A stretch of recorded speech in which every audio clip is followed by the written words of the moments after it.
Hello friends, welcome to Gargi classes. Date आज की 26 मई 2021 और देख लेते हैं इंडियन एक्सप्रेस के एडिटोरियल और आइडिया पेज से इंपॉर्टेंट आर्टिकल्स जो अभी हम डिस्कस करने वाले हैं। फर्स्ट आर्टिकल जो हम देखेंगे वो है आपके सामने ये स्टैंडिंग लेस टॉल। इस आर्टिकल में हम जानेंगे इंडिया और साउथ ईस्ट एशियन कंट्रीज़ के साथ में जो रिलेशनशिप है उसको लेकर के ये आर्टिकल है। अच्छा आर्टिकल है, जानेंगे। इसके अलावा दूसरा आर्टिकल जो हम डिस्कस करेंगे वो है प्रिजनर्स एंड जुडिशियल कॉन्शियंस। इस आर्टिकल में हम जानेंगे कि अभी हमारे प्रिजनर्स के हाल क्या है, हमारी जो इंडिया में प्रिजन्स हैं उनकी क्या कंडीशन चल रही है और कोविड के चलते अभी कितनी ज़्यादा परेशानियों का सामना करना पड़ रहा है, और उसका एक सोल्यूशन भी बताया जा रहा है राइटर के द्वारा कि जो पॉलिटिकल प्रिजनर्स हैं उनके लिए आप क्या सोल्यूशन देख सकते हो, क्योंकि ओवर क्राउडेड प्रिजन्स हमारी ऑलरेडी हैं। ठीक है, तो उस पॉइंट ऑफ व्यू से इस आर्टिकल को देखेंगे। बाकी जितने भी आर्टिकल्स हैं, जैसे ये वाला है डेड काउंट वाला, या इसके अलावा आप इधर देख सकते हो वायरस एंड द लेवलर, या फिर इधर वाला ये जो आर्टिकल है स्क्रैप द एग्ज़ाम। ये तीन एग्ज़ाम्स का इन तीन आर्टिकल्स का हम जिस्ट ले लेंगे लास्ट में। पहले इन दो आर्टिकल्स को डिटेल में डिस्कस करते हैं। ठीक है, फर्स्ट आर्टिकल है स्टैंडिंग लेस टॉल। इस आर्टिकल को लिखा है संजय बारूजी ने। आर्टिकल को स्टार्ट करने से पहले दो तीन इंपॉर्टेंट इन्फॉर्मेशंस हैं। जो भी न्यूज़पेपर यहाँ पे हम डिस्कस करते हैं उसकी पीडीएफ आपको मिलती है टेलीग्राम चैनल पे, जिसका लिंक डिस्क्रिप्शन बॉक्स में शेयर्ड है। साथ में वहीं पर आपको जो शाम को हम मैपिंग डिस्कस करते हैं उससे रिलेटेड जो इमेजेस हैं वो भी वहाँ पे शेयर की जाती है, तो वो चैनल आप ज्वाइन कर लो। दूसरी चीज़ ये है कि ये आर्टिकल्स हमारे यूपीएससी आईएएस के जो मेंस के डिफरेंट पेपर्स हैं उनमें से कौन से पेपर के साथ आप एसोसिएट कर सकते हो, टॉपिक किसके साथ लिंक हो रहा है, तो ऐसे में आप इसकी डिटेल आपको मिलेगी डिस्क्रिप्शन बॉक्स में। ठीक है, तो हर एक वीडियो के साथ में यही होता है एडिटोरियल के। और जो शाम वाली वीडियो हम जो सेकंड जो वीडियो डिस्कस करते हैं न्यूज़ और एक्सप्लेन पेज वाली, उसमें एक्सप्लेन के कौन से टॉपिक्स कवर किए हुए हैं उसकी डिटेल डिस्क्रिप्शन बॉक्स में आपको मिलती है। ठीक है, तो संजय बारूजी के बारे में अगर आप थोड़ी सी डिस्क्रिप्शन लेना चाहो कि ये कौन है, तो ये इनकी डिटेलिंग यहाँ से ले सकते हो। ठीक है, और ये यहाँ पर जो आर्टिकल है ये आपको पता ही है कि इंडिया और south East Asian countries relations की बात चल रही है यहाँ पे। तो मुद्दा क्या है, सबसे पहले दिल्ली के चीफ मिनिस्टर अरविंद केजरीवाल की तरफ से एक रिमार्क आया रिसेंटली कि अभी जो इंडिया में कोविड-19 का जो वेरिएंट फैल रहा है, बोला वो सिंगापुर से आया था, तो उसको सिंगापुर वेरिएंट बोला। और उसके जस्ट रिप्लाई में आप देखोगे कि सिंगापुर के जो टॉप मिनिस्टर्स हैं या टॉप मिनिस्टर उनके स्टेटमेंट्स आते हैं कि आप इस तरीके से एक गैर जिम्मेदारी भरा स्टेटमेंट कैसे दे सकते हो, कमेंट कैसे दे सकते हो। तो ये जो चीज़ स्टेटमेंट जो आया ना, ये कहीं ना कहीं हमारी फॉरेन पॉलिसी को एनालिसिस करने की तरफ हमें पुश कर रहा है कि आप थोड़ा सा समझो कि ये सिग्नल क्या है कि एक स्टेटमेंट देने के बदले में आपका सीधा ओपनली क्रिटिसिज्म किया जाता है। जबकि बोला चलो ठीक है कि अरविंद केजरीवाल एक चीफ मिनिस्टर हैं, ठीक है, पर उसी टाइम पर आप देखोगे कि झट से उधर से रिएक्शन आता है। चलो हमारे जो एक्सटर्नल अफेयर मिनिस्टर हैं एस जयशंकर जी, वो अच्छे से समझ रहे हैं कि अभी सिंगापुर के साथ में जो साउथ ईस्ट एशियन कंट्रीज है वहाँ पर इंडिया की रिलेशनशिप किस लेवल तक चल रही है। साथ में उन्होंने इस चीज़ को हैंडल करने के लिए क्या कहा कि चीफ मिनिस्टर हैं, उनका कोई राइट नहीं बनता है कि वो इंटरनेशनल रिलेशन या international platform point of view से कुछ भी ऐसे स्टेटमेंट दे जो कि कहीं ना कहीं क्रिटिकल हो इंडिया के रिलेशनशिप को लेकर के। तो वो चीज़ करेक्ट करने की यहाँ पे कोशिश की गई है। तो इसी चीज़ को लेकर के राइटर यहाँ पर अपने स्टेटमेंट्स दे रहे हैं इस आर्टिकल के थ्रू कि आज चल क्या रहा है। एक तो एंगल हो गया ये कि आइलैंड रिपब्लिक मतलब सिंगापुर की तरफ से स्टेटमेंट आना, दूसरी तरफ चाइना की बढ़ती हुई डोमिनेंस। इन दोनों मुद्दों को हम समझेंगे कि इंडिया का क्या स्टेटस है, चाइना का क्या स्टेटस है, और रिलेशनशिप में जो चेंजेज आए हैं वो क्यों हैं। सारी चीज़ें जानने को मिलेंगी इस आर्टिकल के थ्रू। देखो, सिंगापुर गवर्नमेंट की तरफ से जो रिएक्शन है ये हमारे लिए बहुत इंपॉर्टेंट है कि जो सरकारों के बीच में गवर्नमेंट टू गवर्नमेंट जो रिलेशनशिप है ना, वो तो कहीं ना कहीं ठीक है, क्योंकि हमारे एक्सटर्नल अफेयर मिनिस्टर ने झट से ऑब्जर्व कर लिया उस चीज़ को और रिप्लाई कर दिया कि चीफ मिनिस्टर्स ऐसे स्टेटमेंट ना दे। पर दूसरी तरफ सिविल सोसाइटी की बात करो, वहाँ पर हमें कहीं ना कहीं लार्जर प्रॉब्लम को अटेंशन में लाने की ज़रूरत है। और इसी चीज़ को लेकर के इस पर्टिकुलर रीजन की अगर बात करें, साउथ ईस्ट एशिया, जिसमें इंडिया और चाइना अपने अपने रोल प्ले करने की कोशिश करते रहते हैं, तो बोला उस पर हमें ध्यान देने की ज़रूरत है। अगर हम लुक ईस्ट पॉलिसी की बात करें जो कि 1992 के बाद में हमारे prime minister PV Narasimha Rao ji के द्वारा शुरू की गई थी, उसमें मेन फोकस था साउथ ईस्ट एशियन कंट्रीज़। और उसके बाद में जो कंसेक्यूटिव दूसरे प्राइम मिनिस्टर्स आते हैं, उनमें से इंपॉर्टेंट आप देखो तो अटल बिहारी वाजपेयी जी और उसके बाद में मनमोहन सिंह जी। तो उन्होंने अपने रिलेशनशिप को बिल्कुल कंटिन्यू रखा और लुक ईस्ट पॉलिसी में चाहे वो सिक्योरिटी की बात हो, चाहे डिप्लोमेटिक रिलेशंस की बात हो, चाहे इकोनॉमिक एंगेजमेंट की बात हो, या पीपल टू पीपल टाइज की बात हो, इन सभी सेगमेंट्स में कहीं ना कहीं इंडिया की relationship south East Asian countries के साथ में अच्छी खासी बिल्डअप हो पाई। और इसका मेन जो थीम थी वो क्या थी? Look east policy. आप देखोगे इन्हीं कंट्रीज को मिलाकर के, साउथ ईस्ट एशियन कंट्रीज में से इंपॉर्टेंट 10 कंट्रीज हैं, उन 10 कंट्रीज को मिलाकर के एक ग्रुप बनता है जिसका नाम है आसियान। फुल फॉर्म होगी association of south East Asian countries, south East Asian Nations. तो आप देखोगे कि 2007 में सिंगापुर के फाउंडर मेंटर रहे हैं जिनका नाम है ली कुएन ये। उनके हिसाब से एक स्टेटमेंट आता है जो कि इंडिया के अगेंस्ट में स्टेटमेंट, हमेशा क्रिटिकल रहे हैं वो इंडिया के लिए, पर 2007 आते आते इंडिया के आसियान कंट्रीज के साथ में इतने अच्छे रिलेशन थे कि उन्होंने ये कह दिया कि एशिया की ये जो सेंचुरी है 21st सेंचुरी, बोले ये एशियन सेंचुरी है और एशियन इकोनॉमिक ग्रोथ को 2 इंजन्स हैं वो खींचेंगे, वो है इंडिया और चाइना।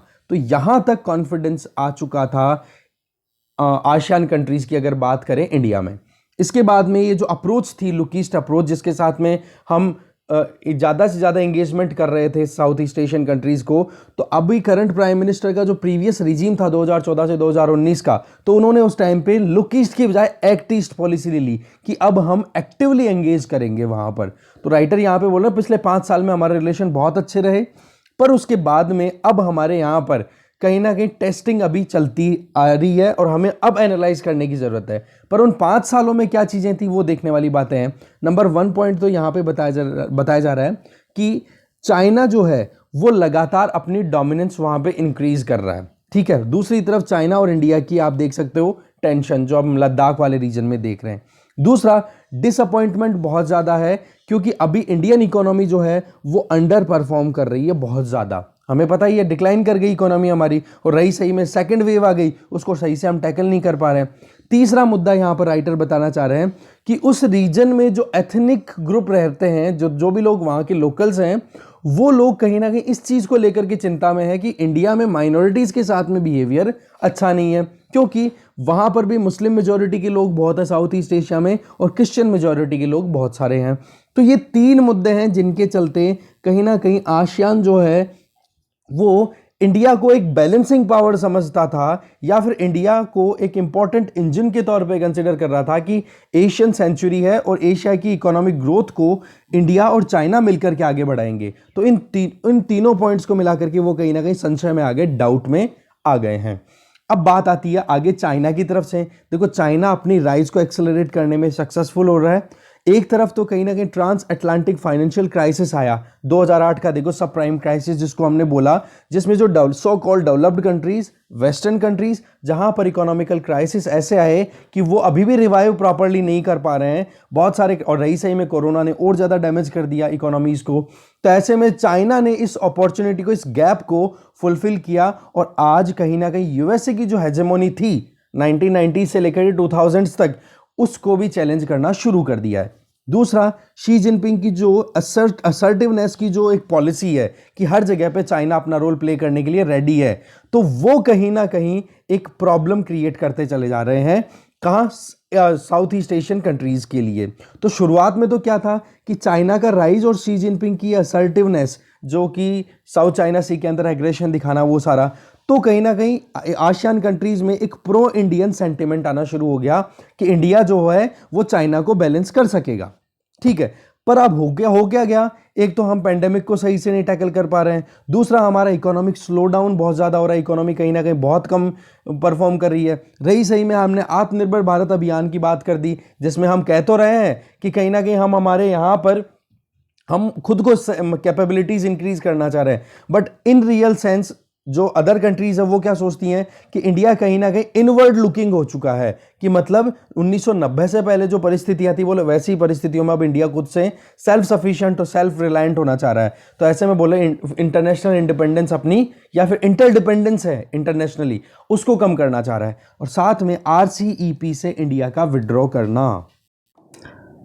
तो आरसीईपी से इंडिया का विड्रॉ करना, ये सारे मुद्दे मिलकर के और रीजनल बिजनेस को कहीं ना कहीं डिसअपॉइंट करते हुए दिखाई दिए। और आज देखो कहीं ना कहीं मुश्किलें बढ़ती चली जा रही है, और उसी का एक सिंबल हमने देखा कि केजरीवाल ने स्टेटमेंट दिया और उधर से क्या रिप्लाई आ गया।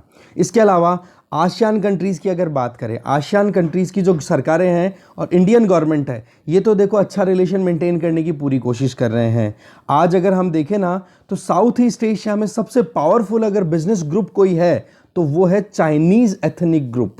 तो यहाँ पर एथनिसिटी का भी मुद्दा बहुत ज़्यादा है, और वहाँ पर इंडिया अपना इंटरेस्ट लूज करता हुआ दिखाई दे रहा है। देखो बिजनेस घराने ही अगर चाइना से लिंक रखेंगे तो वो इंडिया में क्यों इंटरेस्ट दिखाएंगे, हम भी सोच सकते हैं इस चीज़ को। वही चीज़ यहाँ पे राइटर बताना चाह रहे हैं। अगर हम दूसरी साइड में देखें तो चाइना अपनी तरफ से राइज लगातार कर रहा है। एथनिक चाइनीज़ ग्रुप जो है वो कहीं ना कहीं साउथ ईस्ट एशियन कंट्रीज़ में अपना पूरा रोल प्ले कर रहा है, और इसी चीज़ के चलते आज अगर कुछ भी क्राइसिस आते हैं तो उन क्राइसिस में चाइना का रोल वहाँ पर बहुत ज़्यादा बढ़ जाता है। शुरुआत होती है 2008 में, जब बीजिंग ओलंपिक्स होते हैं, तो उस टाइम पर चाइना का एक इंप्रेशन जो कि साउथ ईस्ट एशियन कंट्रीज़ में बढ़ना शुरू होता है, और उसी टाइम पे आप देख सकते हो सब प्राइम क्राइसिस आता है तो चाइना वैसे भी राइज करना शुरू होता है। इसका मतलब क्या हो गया कि चाइना अब धीरे धीरे अपनी सॉफ्ट पावर को इंक्रीज करने की मतलब एक शुरुआत कर चुका था 2008 के लगभग आते आते।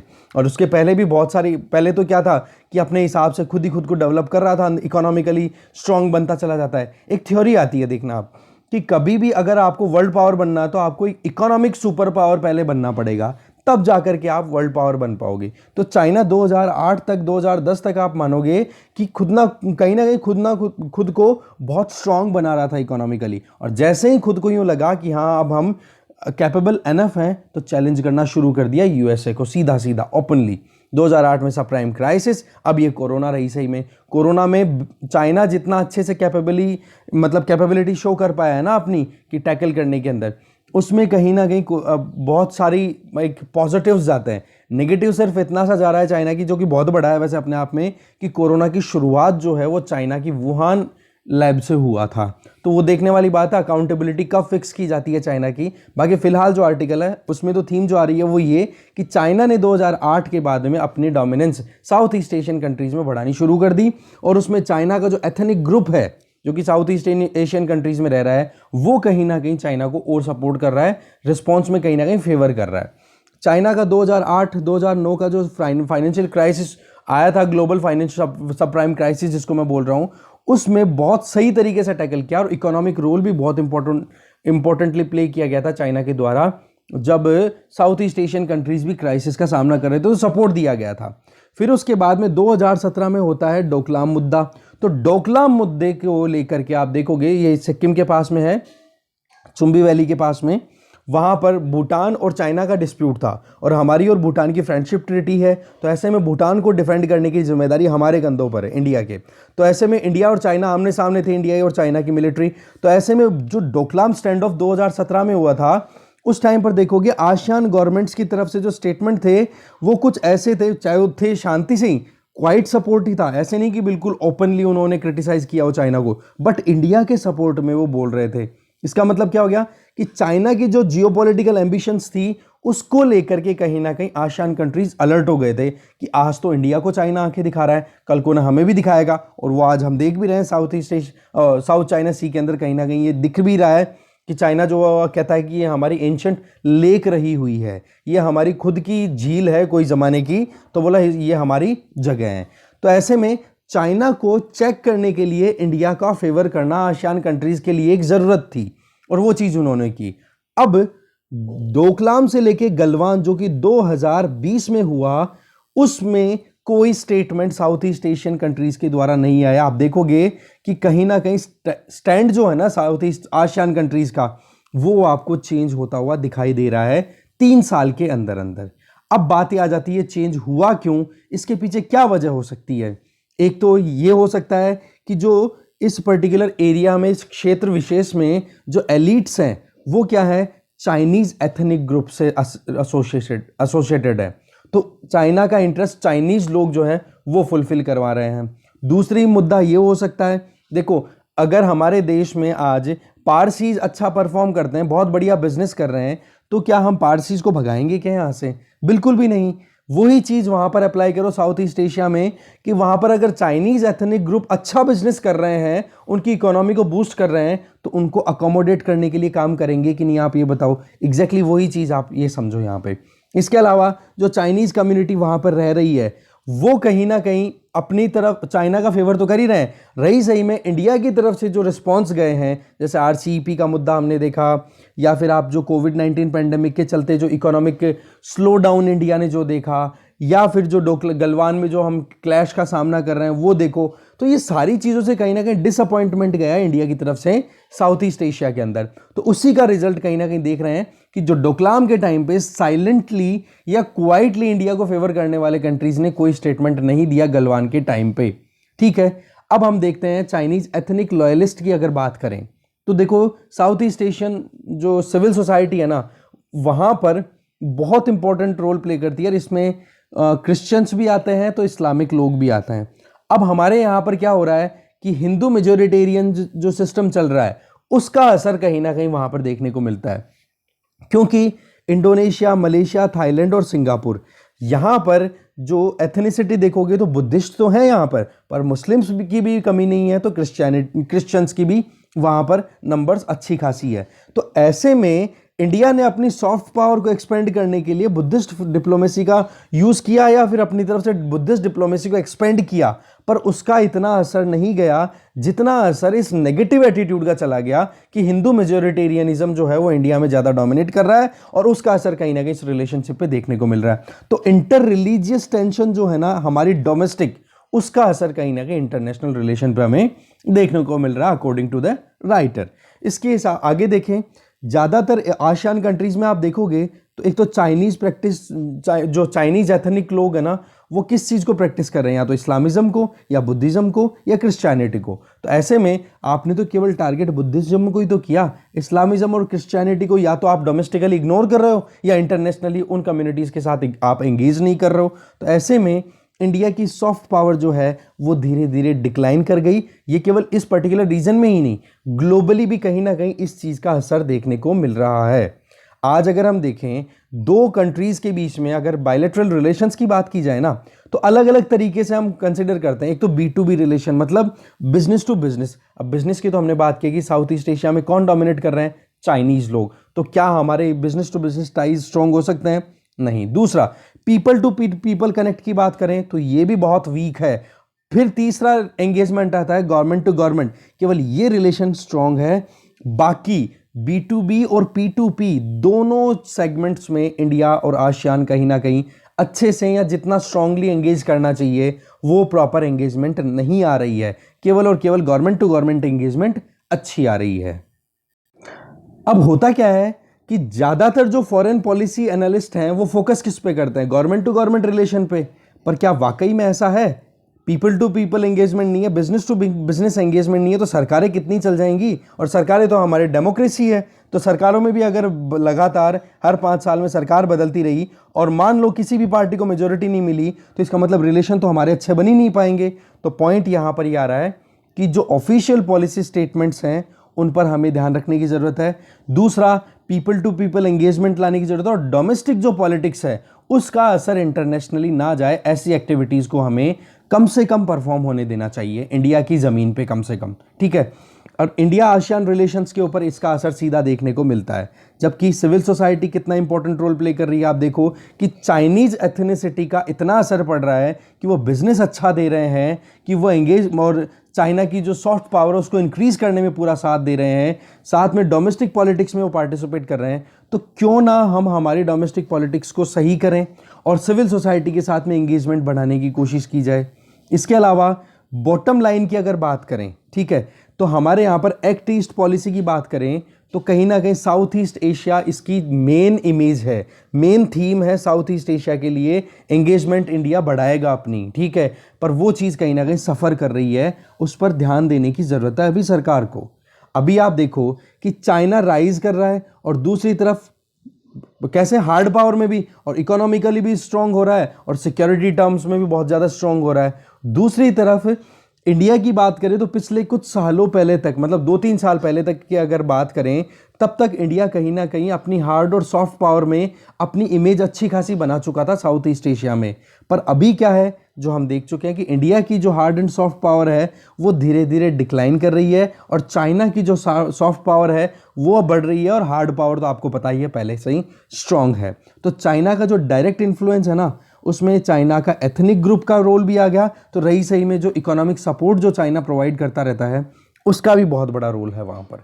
इसके अलावा आप देखोगे कि इन सभी डेवलपमेंट्स में हमें क्या समझ में आता है, एक तो क्या है कि पेंडेमिक को हम सही तरीके से टैकल नहीं कर पाए। देखो, पेंडेमिक को अगर हम सही से टैकल कर पाते तो क्या एक इमेज गलत बनती? ठीक है, जल्दबाजी में केओस ज़्यादा हो गया, हमारे यहाँ पे शॉर्टेज आ रही है। रही सही में हमने जो एक पॉलिसी बनाई थी कि हम इंटरनेशनली किसी भी कंट्री से एक वो होती है ना कि हम यूनाइटेड नेशन सिक्योरिटी काउंसिल में लगातार कोशिशें करते रहते हैं कि भाई हमें वो बनाओ, परमानेंट मेंबर बनाओ। तो वहाँ पर एक बहुत बड़ा सवाल उठ चुका है अभी तक कि इंडिया अगर खुद के क्राइसिस को ही प्रॉपर्ली टैकल नहीं कर पा रहा है, हेल्प मंगवा रहा है, तो उस चीज़ में कहीं ना कहीं चाइना जैसे कंट्रीज़ को एक मौका मिल जाता है, क्योंकि इनके पास में वीटो पावर है परमानेंट मेंबर्स के हाथ में। तो जब भी इंडिया की परमानेंट मेंबरशिप की बात आती है तो चाइना वीटो कर देता है कि बोला चाइना ने, मतलब इंडिया ने सही से बीमारी को टैकल ही नहीं किया, इंडिया के पास में इकोनॉमिकल स्टेबिलिटी नहीं है, बाहर से सपोर्ट लेता है, तो ऐसे मेंबर को आप कैसे आप परमानेंट मेंबर बना सकते हो? एक स्कोप तो मिल ही जाता है ना। तो ये चीज़ें कहीं ना कहीं आप देख सकते हो साउथ ईस्ट एशिया में प्रो चाइना सेंटिमेंट भी क्रिएट कर देती है। एथनिसिटी का तो मुद्दा आपको पता पड़ ही गया, और रही सही में जो अभी ये जो कोविड-19 के चैलेंज को एफिशिएंटली हैंडल करने की बात है, उसमें भी कहीं ना कहीं इंडिया थोड़ा सा फेल हुआ है, जो हम देख पा रहे हैं। कहीं ना कहीं हम भी क्राइसिस का सामना कर रहे हैं। तो आसियान में जो कुछ भी चाइना के लिए जो अकोमोडेशन है, उससे रिलेटेड एक फ्रेंच स्कॉलर हैं, उनके द्वारा एक स्टेटमेंट उन्होंने रिलीज की थी।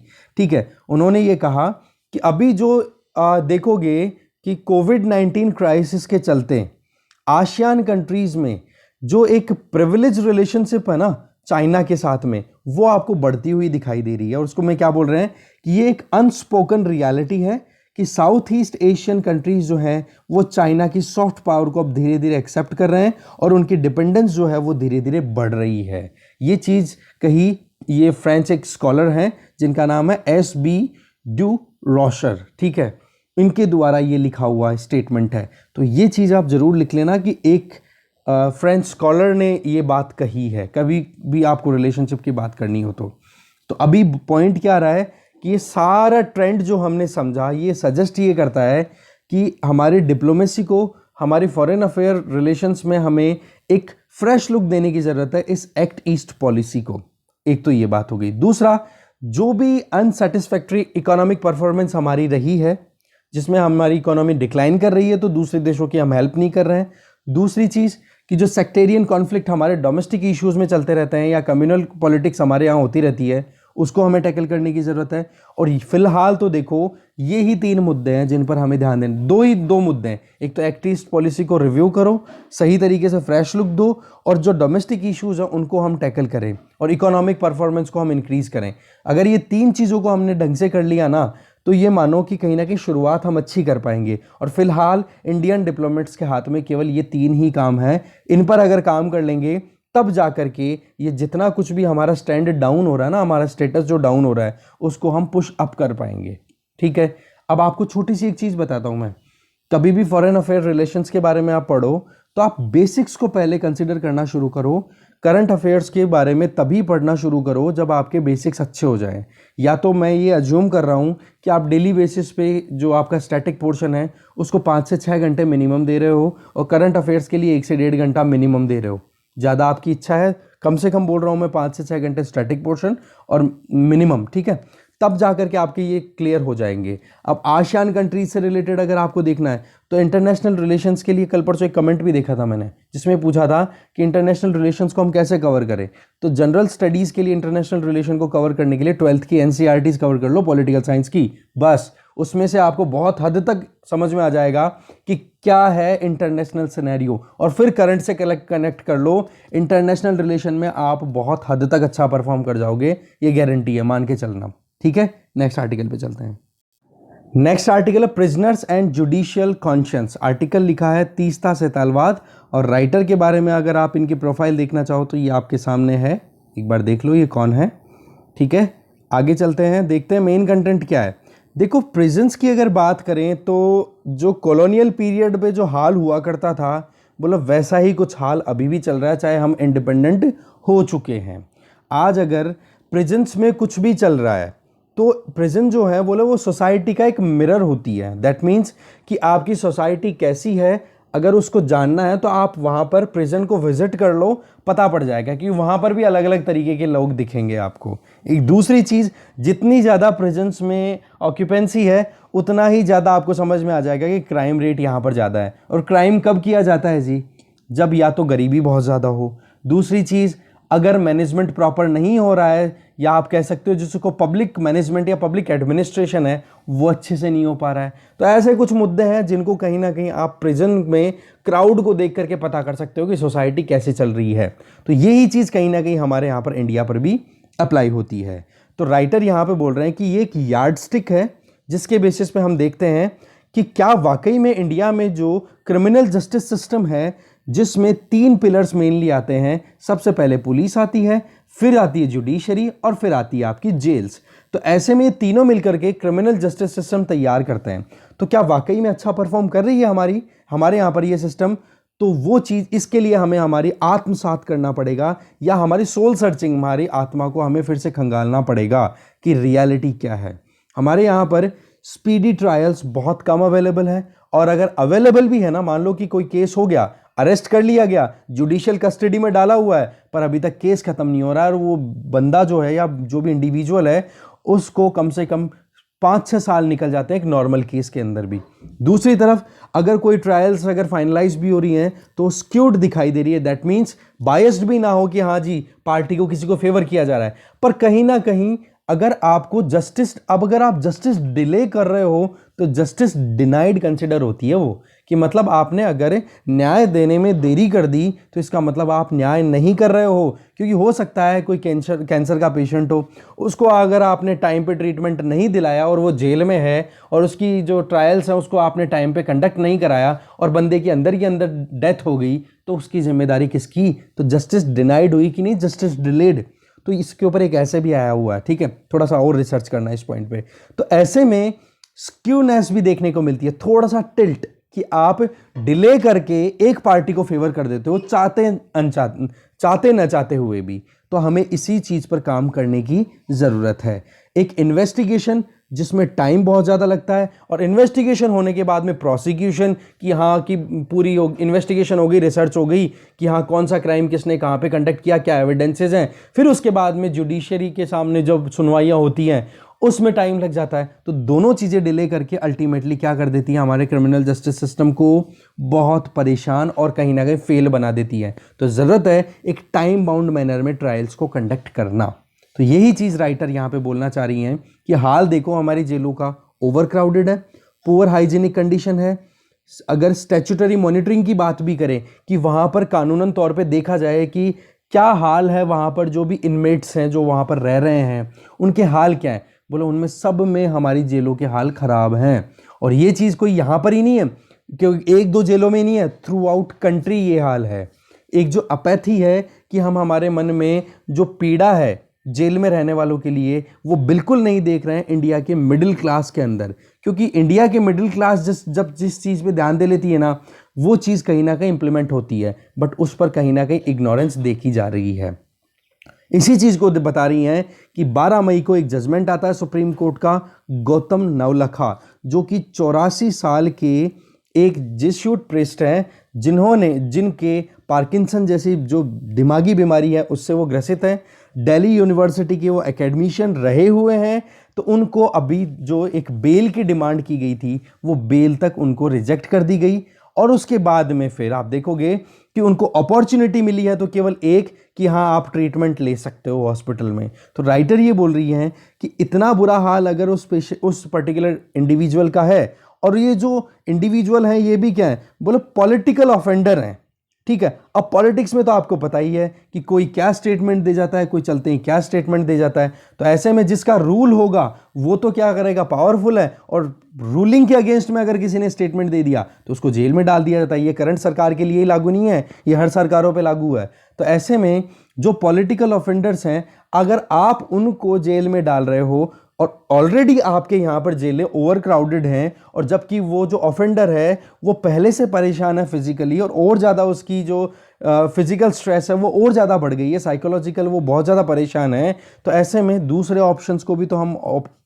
एक्सप्लोर कर सकते हैं ना। उसमें सबसे बेस्ट बोला जा रहा है अंडर हाउस अरेस्ट। बोला उसके लिए बहुत सारे ऑप्शंस हैं, जिसमें आप उस इंडिविजुअल को उसके घर पे ही अरेस्ट करके रखो। जैसे कि हमने देखा अभी कि 2019 में जब 5 अगस्त को जम्मू कश्मीर का 370 आर्टिकल के अंडर में जो स्पेशल स्टेटस दिया हुआ था उसको रिवोक कर लिया गया था। तो उस टाइम पर क्या किया गया था, जो भी जम्मू कश्मीर के लीडर्स थे, कश्मीर के लीडर्स थे, उन लोगों को अंडर हाउस अरेस्ट कर लिया था कि हाँ भाई आपकी फ्री मूवमेंट तो होगी नहीं, बाकी आप डेली रूटीन लाइफ को ईजिली अंदर घर के अंदर अंदर जी सकते हो। इस चीज़ को आप यहाँ पर अप्लाई क्यों नहीं कर सकते हो? तो यही चीज़ बताई जा रही है, क्योंकि कोविड-19 के चलते जेलों में बहुत ज़्यादा परेशानी रही। इवन सुप्रीम कोर्ट ने अपना एक स्टेटमेंट भी दिया था, अपना एक डायरेक्शन भी दी थी कि जेलों में जो भी आप कमेटी इस्टेब्लिश होगी और वो कमेटी ये देखेगी कि हाँ किन को हम फ्री छोड़ सकते हैं, कुछ महीनों के लिए बेल पे भेज सकते हैं, और जो हीनियस क्राइम वाले हैं उनको तो देखो रखो, जैसे मर्डर हो गया, रेप हो गया, इनको तो देखो छोड़ो मत, ये तो बाहर जाकर के कुछ और गड़बड़ कर सकते हैं। और बोले जिनके ऊपर जो केस की जो ग्रेविटी है, जो उनके ऊपर जो केस लगा हुआ है, उनको ध्यान में रखते हुए उनको बेल पे भेज दो। उससे क्या होगा, जो ओवर क्राउडेड जेल्स हैं उनमें रिडक्शन आएगा, और उससे बेसिस पे आप सोशल डिस्टेंसिंग और वो सारे जो हम कोविड रिलेटेड जो बिहेवियर है उसको प्रॉपर्ली मेंटेन कर पाएंगे। तो ऐसे में यही चीज़ यहाँ पर राइटर के द्वारा बोली जा रही है। साथ में अभी ये जो हमने बात की अभी गौतम नवलखा की, तो इनको कहीं ना कहीं हॉस्पिटलाइजेशन का इनका अप्रूवल दे दिया, बट बेल का अप्रूवल नहीं दिया, बेल को डेफर कर दिया गया, बेल नहीं दी जा रही है इनको। इनका जो मुद्दा है वो देखो भीमा कोरेगांव केस से रिलेटेड है सारा का सारा, वो चीज़ बताई जा रही है। और कोमॉर्बिडिटी से ग्रसित और भी हैं, जैसे स्टैन स्वामी का भी नाम आया था, उन्होंने ये कह दिया था मेरे को घर पे नहीं, उनको हॉस्पिटल में ले जाने की बात हुई थी स्टैन स्वामी की, तो उन्होंने क्या बोला कि मेरे को हॉस्पिटल नहीं, मुझे मेरे घर जाने दो, मुझे शांति से मरना है। मतलब हाल देखो ये हो गए हैं कि लगातार जो पॉलिटिकल डिसेंट अगर आ रहा है तो उसको दबाया जा रहा है, ठीक है। तो वो चीज़ कहीं ना कहीं मुश्किल हो जाती है। फिर बात आ जाती है कि कोविड-19 पैंडेमिक वैसे ही कितना ज़्यादा परेशान कर रहा है लोगों को, और जब ये कोमॉर्बिडिटी से ग्रसित जो प्रेजेंट के हुए पॉलिटिकल ऑफेंडर्स हैं, अगर आप इनको थोड़ा रिलीज कर दो तो इनका जो राइट टू लाइफ है ना, आर्टिकल 21 में right to life with dignity, वो आप प्रिजर्व कर पाओगे, प्रोटेक्ट कर पाओगे। इस पर ध्यान देने की जरूरत है। फिर इसके अलावा राइटर के द्वारा बहुत सारे एग्जाम्पल्स दिए जाते हैं। बोले बॉम्बे ब्लास्ट हुए थे 1993 में, उस टाइम पर भी बहुत सारे मल्टीपल सीरियस एलिमेंट से ग्रसित जो पीड़ित थे उन लोगों को जेलों में डाला गया। वो बहुत एक पैथेटिक कंडीशंस, बहुत ही घटिया कंडीशंस में उनको जेल में रहना पड़ा, उसके साथ में उनकी परेशानी। और बोला और भी अगर देखो उत्तर प्रदेश की जेलों के तो और भी बुरे हाल हैं, पर हमने विजिट नहीं की, वो बात अलग है। ये एग्जाम्पल्स दिए जा रहे हैं। फिर अलग अलग स्टेटमेंट आ रहे हैं, जैसे कलकत्ता हाईकोर्ट का रिसेंट स्टेटमेंट है जिसमें कि टीएमसी लेड गवर्नमेंट अभी बनी है तृणमूल कांग्रेस की, और उसमें जो अभी केस चल रहा है उस केस के चलते हमें पता है कि 3 मिनिस्टर्स को, पॉलिटिकल लीडर्स को अरेस्ट किया गया है। तो उनके लिए क्या कहा कि कलकत्ता हाईकोर्ट ने बोला house arrest, under house arrest रखो इनको। इससे क्या हो जाएगा कि वो पॉलिटिकल ही तो, आप उनको पॉलिटिकल ऑफेंडर समझ के ही तो उनको अरेस्ट कर रहे हो ना आप। तो ऐसे में आप प्यूनिटिव मेजर्स आप रख सकते हो कि आपको अरेस्ट करना है, पर इसका मतलब ये थोड़े ना कि आप उनको मौत के मुंह में ही धकेल दो, ठीक है। तो एक तो जब भी किसी को अंडर हाउस अरेस्ट रखना हो तो सोशो पॉलिटिकल कंटेक्स्ट जरूर देखा जाए, ठीक है ना, जिससे ये देखा जाए कि हाँ सोशली अगर इसको मान लो जैसे पॉलिटिकल ऑफेंडर है तो कोई इशू नहीं है, पर इसमें अगर वहीं पर एक मर्डर किए हुए बंदे को अंडर हाउस अरेस्ट रखने की बात करो तो वो सोशली कितना ज़्यादा मुश्किल हो सकता है। तो वो थोड़ा सा ग्रेविटी देखनी पड़ेगी कि केस बाय केस हमें देखना पड़ेगा कि हाँ किसको कहाँ पर रखना है। अगर हम देखें कि अंडर हाउस अरेस्ट अगर किसी को किया जाता है तो ऐसे में 2 तरीके की सोच आ सकती है। कुछ लोग तो ये कहेंगे कि बहुत ही लीनियंट अप्रोच अपनाई है, बहुत ही सीधी बात की है, और कुछ लोग ये कहेंगे कि ह्यूमिलिएटिंग भी है ये बहुत ज़्यादा, कि केवल सिंबॉलिक तौर पे अरेस्ट कर लिया गया है इनको। तो इन दोनों चीज़ों की बेसिस पे हमें देखने की ज़रूरत ये है कि भाई अभी हाल क्या है, जिसको आप अरेस्ट कर रहे हो, जिसको भी आप उठा करके जेल में डाल रहे हो, उसकी कंडीशन तो देखो।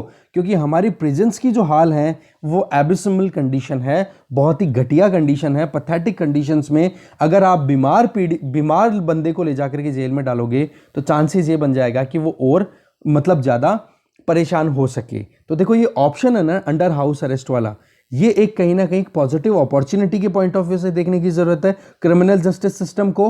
और इससे क्या होगा कि एक इंडिविजुअल जिसको आप अंडर हाउस अरेस्ट अगर डाल देते हो तो वो बंदा अपनी जिंदगी के लिए, रोजी रोटी के लिए अपने घर के अंदर बैठा बैठा कम से कम कमा तो पाएगा कुछ। इसके बेस्ट एग्जाम्पल यहाँ पे बताए जा रहे हैं। एक तो गैलीलियो गैलीली, ठीक है, जिन्होंने टेलीस्कोप रिसर्च की थी, जो एक फ्लोरेंशियन फिजिसिस्ट थे, फिलोसोफर थे, एस्ट्रोनॉमर थे। उनकी जब सेकंड ट्रायल हो रही थी रोम में 1633 में, तो उनको अंडर हाउस अरेस्ट ही रखा था और उन्होंने अपने घर के अंदर बैठे बैठे ही सारे अपनी ज़िंदगी के आगे के काम किए थे। एक एग्जाम्पल दिया जाए सेंट पॉल का, कि जिनकी उम्र 60 साल थी तो उनको अंडर हाउस अरेस्ट 2 साल का दिया गया था। तो उन्होंने अपने प्रोफेशन को घर के अंदर अंदर ही कंटिन्यू रखा। वो एक टेंट मेकर थे, ठीक है, तो वो लगातार अपने काम को भी करते रहे, रोजी रोटी कमाते भी रहे और ज़िंदगी भी आसान रही। तो एक पॉलिटिकल डिसेंट के चलते कि हाँ राजनीतिक तौर पे अगर आप किसी इंडिविजुअल को जेल करते हो तो उसके लिए एक अच्छा ऑप्शन है। इसके अलावा वेस्ट बंगाल में देखो आप एक कानून आता है जिसमें आप यहाँ पे देखो, West Bengal correctional service act 1992 में, उसमें प्रोविज़न ये था कि जो अंडर हाउस अरेस्ट है ना, क्यों ना उसको हम एक कैटेगरी के तौर पे देख लें, ठीक है, कि जो पॉलिटिकल प्रिजनर्स हैं उनके लिए एक ऑप्शन के तौर पे देखा जाए। मतलब वेस्ट बंगाल में पहले से ही प्रोविजन किया हुआ है। कोविड-19 ने हमें पता ही हाल क्या कर दिया। राइट टू लाइफ हम ऑलरेडी देख चुके हैं डिस्कशन में। तो अभी बात यहाँ पर राइटर ये बताना चाह रहे हैं लास्ट में आते आते कि डेमोक्रेटिक सोसाइटीज़ है ना, ये स्टैग्नेंट कभी नहीं रहती हैं, फंसी हुई नहीं है, ये हमेशा इवॉल्विंग है, कुछ ना कुछ नया होता रहता है। तो हमें कहीं ना कहीं पब्लिक एटीट्यूड को चेंज करने की ज़रूरत है, हमें क्राइम्स को भी टाइम टू टाइम रीडिफाइन करने की ज़रूरत है।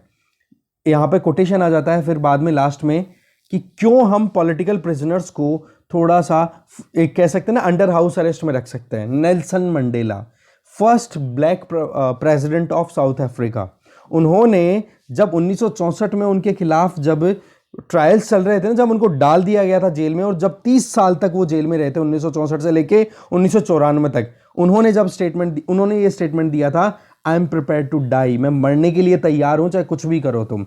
तो उस टाइम पर उनका जो केस था उसको बोला जाता है रिवोनिया ट्रायल। उसके बेसिस पे उनको 30 साल की जेल दी जाती है। और आप देखोगे अफ्रीकन नेशनल कांग्रेस जिससे एसोसिएटेड थे नेल्सन मंडेला, उसको अनलॉफुल ऑर्गेनाइजेशन भी डिक्लेयर कर दिया था। और आप देखोगे फिर उनको जेल में डाले रखा और केस, और उसके बाद में जो सरकार थी वो क्या थी, वाइट डोमिनेंट, अपार्थेड वहां पे बहुत चल रहा था, रंग भेद का काम वहां पर था। तो नेल्सन मंडेला थे कौन, पॉलिटिकल प्रिजनर ही तो थे। तो उनके साथ में ये व्यवहार किया गया था। क्या ऐसा व्यवहार हमारे देश में कंटिन्यू होना चाहिए? इसी चीज पर ध्यान रखने की जरूरत है। हिस्ट्री जो है ना, आप ये देखोगे कि जो क्राइम अभी कमिट हो चुके हैं उसको जज केवल हिस्ट्री कर पाएगी। हमारे पास में अभी कुछ इतने एविडेंसेस नहीं है। जैसे कि यहाँ पर नेल्सन मंडेले का एग्जाम्पल दे दिया कि ये बंदा क्या था, इसको जेल में डाल के रखा गया, फिर फर्स्ट प्रेसिडेंट भी बनता है जैसे ही जेल से निकलता है, और वहाँ पर साउथ अफ्रीका का नया जो कॉन्स्टिट्यूशन बनता है उसके बेसिस पे। तो क्या ये चीज़ आप रिपीट करना चाहते हो? नहीं होनी चाहिए ना। तो अंडर हाउस अरेस्ट का एक अच्छा ऑप्शन बताया जा रहा है, उस पर वर्कआउट किया जा सकता है। ठीक है, अब बचे हुए आर्टिकल्स की समरी देख लेते हैं। फर्स्ट आर्टिकल है जिसमें ये बताया हुआ है स्क्रैप द एग्जाम। अभी सीबीएसई का आपको बताया है 12वीं क्लास को लेकर के बातचीत चल रही है।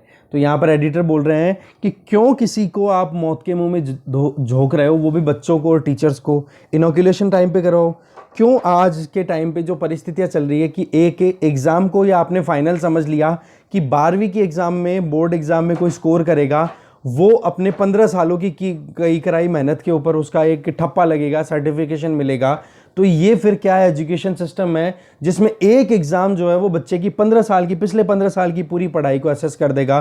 तो हमें यहाँ पर एजुकेशन सिस्टम में भी चेंज लाने की जरूरत है, जिसमें केवल एक एग्जाम, जिसको हम बोर्ड एग्जाम बोलते हैं, वो बोले केवल 90 मिनट्स का आप एग्जाम कंडक्ट करोगे, वो भी शॉर्ट आंसर क्वेश्चंस में। क्या हमें पता पड़ेगा भाई क्या कैपेबिलिटीज है, क्या उसका एनालिसिस करोगे? अगर आपको ऐसे एनालाइज करना है तो बच्चे के पास में पिछले 11 क्लासेस का जो एक्सपीरियंस है, उसका स्कोर है, उसके बेसिस पे कर दो। फिर आप कहोगे कि हमने तो 11वीं के टाइम पे जो स्कोरिंग दी थी वो जल्दबाजी में दी थी, इम्परफेक्ट असेसमेंट था। तो अगर ऐसे ही इम्परफेक्ट असेसमेंट है तो आप क्यों ये कट ऑफ मार्क्स फिक्स करते हो जी? क्यों बच्चे की क्रिटिकल इवैल्यूएशन को नहीं जांच करते हो प्रॉपर? नेशनल एजुकेशन पॉलिसी 2020 में क्लियर स्टेटमेंट दिए हुए हैं कि ये जो एग्जाम है ना, ये कहीं ना कहीं बच्चे को बहुत नैरो बना देती है उनके सोचने के तरीकों। क्यों? एग्जाम का प्रेशर लेकर के वो केवल एक पर्टिकुलर बैंड ऑफ मटेरियल के बारे में स्टडी करते हैं। हाँ भाई, बुक्स क्या है, एग्जाम में क्या क्वेश्चन आ रहा है, उसके बारे में।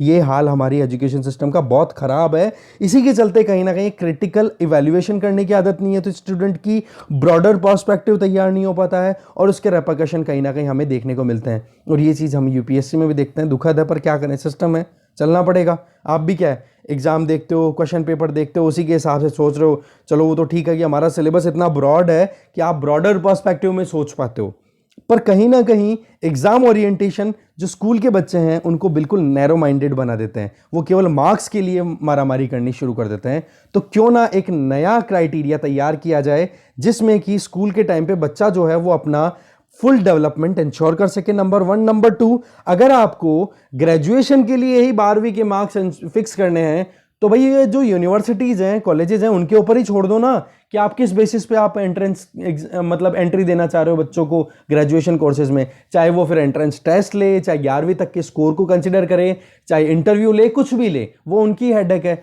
आप क्यों बच्चों को, टीचर्स को बिना वैक्सीनेशन दिए मौत के मुंह में क्यों धकेल रहे हो? ये चीज़ यहाँ इस आर्टिकल में बोली जा रही है। इसके अलावा the virus isn't the leveller, इस आर्टिकल में बताया जा रहा है राइटर्स के द्वारा, कुछ इंपॉर्टेंट डेटा आप लिख सकते हो उसको। एक तो ये कि कोविड-19 पेंडेमिक का जो आउटब्रेक हुआ है ना, तो लगभग वर्ल्ड इकोनॉमी 4.3% से कॉन्ट्रैक्ट कर चुकी है। लिख लो ये चीज़। 190 कंट्रीज की अगर इकोनॉमी को ऐड करें तो ओवरऑल कोविड-19 की वजह से 4.3% तक का कॉन्ट्रैक्शन हो चुका है। इनइक्वालिटीज बढ़ चुकी है, आपको पता ही है। और सबसे ज़्यादा असर देखने को मिल रहा है तो लो एंड मिडिल इनकम कंट्रीज में, जिसमें इंडिया भी आ जाता है। जेंडर इनइक्वालिटी भी हम देख रहे हैं।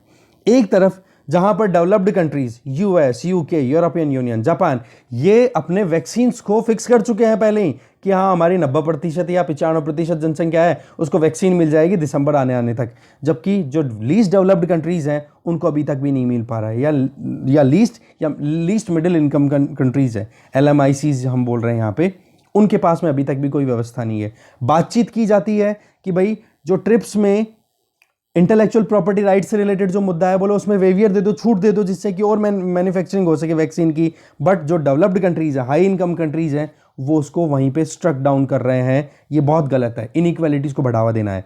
वर्ल्ड बैंक की एक रिपोर्ट बताई जा रही है कि वर्ल्ड बैंक ने तो यहां तक बोल दिया है कि इस कोविड-19 के चलते 150 मिलियन ऐसे लोग हैं जो कि एक्सट्रीम पॉवर्टी में धकेल दिए जाएंगे। पर कैपिटा इनकम अगर देखो लो इनकम कंट्रीज में, तो वो 3.5% तक कॉन्ट्रैक्ट करने वाली है। ये चीजें बहुत काम की हैं, देखना। इसके अलावा जॉब प्रोफाइल की बात करो तो केवल और केवल आईसीटी या फाइनेंस सेक्टर की बात करें, आईसीटी का मतलब क्या, इंफॉर्मेशन कम्युनिकेशन टेक्नोलॉजी, इनमें तो जॉब अपॉर्चुनिटीज बढ़ रही है, फाइनेंस में भी जॉब अपॉर्चुनिटीज बढ़ रही हैं। बाकी जो सेक्टर्स हैं, जैसे कि टूरिज्म सेक्टर बात करो, सर्विस सेक्टर की बात करो, हाई कॉन्टेक्ट सेक्टर्स की बात करो, या एमएसएमईज की बात करो, वो तो क्राइसिस में धकेले जा चुके हैं। एक ये इंपॉर्टेंट डेटा था। इसके अलावा आप देखोगे कि अभी कैसे रिवाइवल किया जा सकता है। बोलो वर्ल्ड इकोनॉमी के अंदर $2 बिलियन का बूस्ट हो, और वो बूस्ट किस लिए हो, वैक्सीनेशन को जल्दी से जल्दी फाइनलाइज करने के लिए। जो WHO, गावी और सेपी, इन तीनों ने मिलकर कोवैक्स प्रोग्राम चला रखा है, इसको स्पीड अप करने की जरूरत है। ये चीज बताइए इस आर्टिकल में। आगे चलते हैं। नेक्स्ट है आइडिया पेज वाला, why we must count covid dead. इसमें ये बताया जा रहा है, चिन्मय दुबे के द्वारा लिखा हुआ आर्टिकल है। मेन मुद्दा ये है कि सूर्यकांत त्रिपाठी, ठीक है, जिनका टेन्योर रहा 1896 से लेकर के 1961 तक वो जिए, जिनको निराला नाम से भी जानते हैं, हिंदी के राइटर थे, बहुत इन्होंने फेमस चीज़ें लिखी हैं। तो इन्होंने गंगा के लिए लिखा कि ये वाकई में गंगा जो है वो एक कहीं ना कहीं डेड बॉडीज़ को एक्सेप्ट करने के लिए है। तो इसकी वजह क्या थी, उन्होंने देखो राइटर्स कभी भी कोई लिटरेचर लिखा जाता है ना, उस पर उसकी परिस्थितियों का बहुत असर पड़ता है। आज जैसे कोविड-19 से रिलेटेड है, तो आप लिटरेचर उठा के देखो आज के टाइम पे जो लिखी जा रही है, ठीक है। तो आप देखो ये जो कोमल मैम ये डालती है ना वीडियोस, वो राइटिंग भी करती हैं। तो उनके वो म्यूज़ इंडिया करके एक प्लेटफॉर्म है, वहाँ पर वो अपनी पॉइम्स और ये डालती रहती हैं। तो उसमें मैं देखता हूँ कि अभी जो सिनेरियो है उसका पूरा असर है। कभी वो नेचर के लिए लिख रही हैं, तो कोविड के चलते नेचर को क्या फ़ायदा हो गया। कभी वहाँ पर वो लिखती हैं एक तरीके से कि कोविड के चलते कैसे फैमिलीज़ टाई अप हो पाई थी। पिछले कोविड की बात कर रहा हूँ मैं, पिछला जो लॉकडाउन लगा था, कि कैसे फैमिलीज़ एक दूसरे को समझने के लिए आई है एक दूसरे के सामने। अभी जो क्राइसिस है वो कुछ ऐसा है कि जिसके बारे में कुछ बोला ही नहीं जा सकता। ऐसे मतलब थीम जो है ना वो कहीं ना कहीं यही होती है। एग्जैक्टली वही चीज़ हुई थी सूर्यकांत त्रिपाठी निराला के साथ में, कि जब इन्फ्लुएंजा पेंडेमिक आउटब्रेक हुआ था 1918 में, और वहाँ पर बहुत लोगों की डेथ हुई थी, उसमें उन्होंने अपनी फैमिली को खोया था। और उसी पर्सपेक्टिव को लेकर के ये बात कही थी कि गंगा जो है वो डेड बॉडीज़ को अपने अंदर ग्रहण करती रहती है लगातार, ठीक है, क्योंकि गंगा जी में बहाया जाता है इस तरीके से। तो राइटर जो पॉइंट उठाना चाह रहे हैं ना वो कुछ अलग है। वो ये कि डेटा उस टाइम पर इन्फ्लुएंजा पेंडेमिक आउटब्रेक हुआ था, उस टाइम पर डेटा इतना कम कवरेज मिला था कि उस टाइम पे जो सैनिटरी कमिश्नर ऑफ इंडिया जिनका नाम था नॉर्मन वाइट, उन्होंने एस्टिमेट दिया था 1919 में कि भाई लगभग 6 मिलियन डेथ हुई है।